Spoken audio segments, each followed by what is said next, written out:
Bonjour à tous, voici la première vidéo d'une nouvelle émission, Sentiments à froid, dans laquelle je vais parler de Retour à le futur. Non, pas des films, non plus, pas du jeu, mais du dessin animé. Ce dessin animé est franco-américain. En effet, 26 épisodes ont été coproduits par France 2 et Universal Cartoon en 1993. Les scènes d'introduction et de conclusion de chaque épisode sont en live action avec Christopher Lloyd alias le vrai docteur Emmett Brown des films. Le condensateur de particules. Un engin. Qu'est-ce qu'il a dit? Le condensateur de particules. Vous vous foutez de ma gueule, ce composant a toujours été appelé un convecteur temporel, et jamais un condensateur de particules. Mais bon, allez, ça se passe après la conclusion du troisième film, donc allez, on va dire que Doc a changé le nom de la pièce entre-temps. De toute façon, à part ça, je n'ai pas noté d'incohérence vraiment grave vis-à-vis des films. Une machine à remonter le temps? Parce que c'est une DeLorean, considérée comme un objet de collection.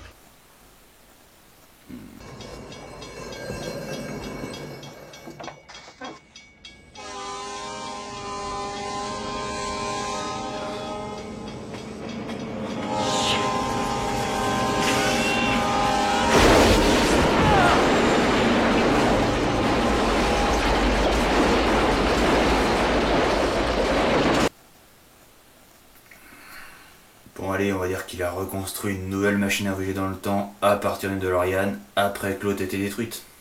On retrouve donc la DeLorean et la locomotive à voyager dans le temps. Mais bon, ce ne sera pas vraiment Retour à le futur sans la DeLorean, même si une petite explication sur son retour aurait été un minimum. Toujours sur les machines à voyager dans le temps, leur fonctionnement est ici plus proche du TARDIS de Doctor Who que de la DeLorean des films. En effet, elle se déplace dans l'espace et le temps, c'est-à-dire qu'il est possible de choisir la date et le lieu où l'on souhaite aller. C'est clair que ça simplifie les scénarios. Les voix françaises des différents personnages sont également les mêmes que dans les films. On retrouve d'ailleurs tous les personnages principaux de ces derniers. Doc, Marty, Clara, Jennifer, les deux fils du Doc et Clara, Jules et Verne, ainsi que la famille Tannen à travers les âges. Ah, ces Tannen sont comme de la vermine! A noter que le personnage du chien du Doc, Einstein, a un rôle à part entière dans l'histoire.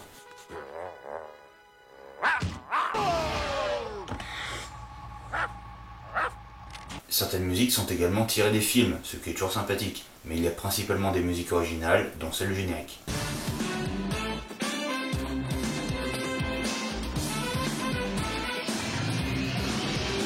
Le générique résume d'ailleurs les trois films en quelques secondes.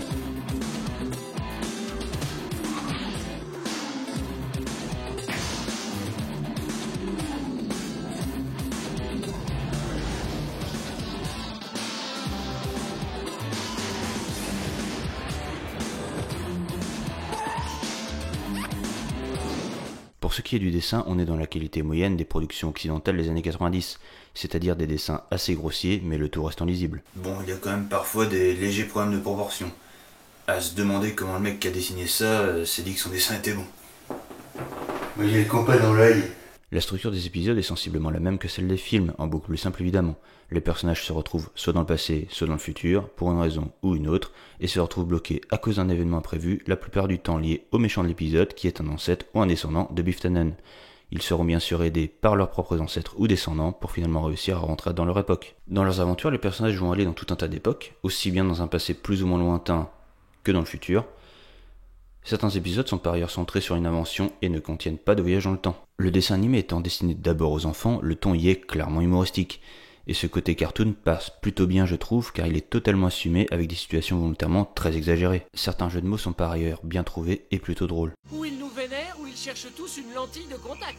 Nous rappelons qu'il est interdit de fumer. Interdit de fumer, mais bien sûr, le mélange d'oxygène pressurisé et de flammes vives est très explosif. Non, c'est surtout dangereux pour votre santé.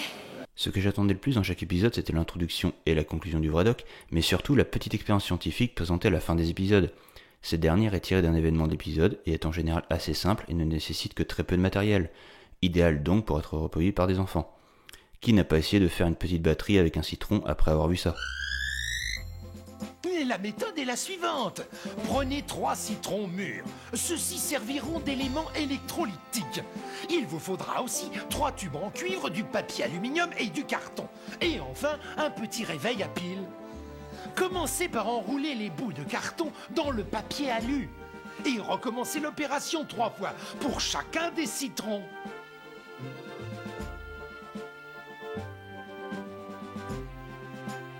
Ensuite, pratiquez 2 entailles dans chaque citron.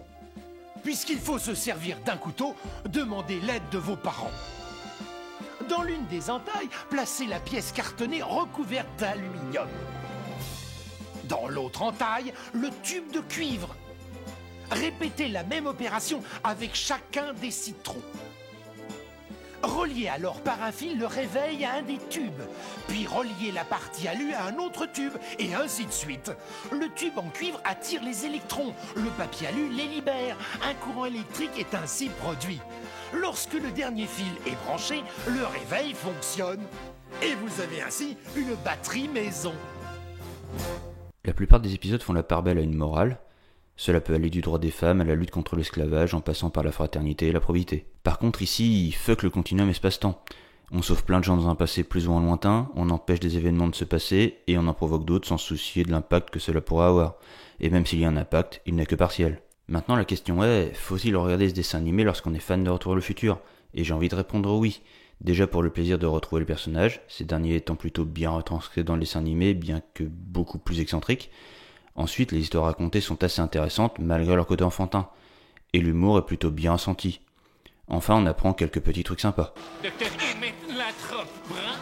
Cette série peut être aussi un excellent moyen de faire découvrir la saga à des enfants. Au-delà de ça, c'est je pense le dessin animé mêlant le mieux divertissement et éducation, notamment à la science, que j'ai eu l'occasion de voir. Cette vidéo est maintenant terminée, j'espère vous avoir donné envie de regarder ce dessin animé, car ceci est mon avis et il faut forger le vôtre. À la prochaine.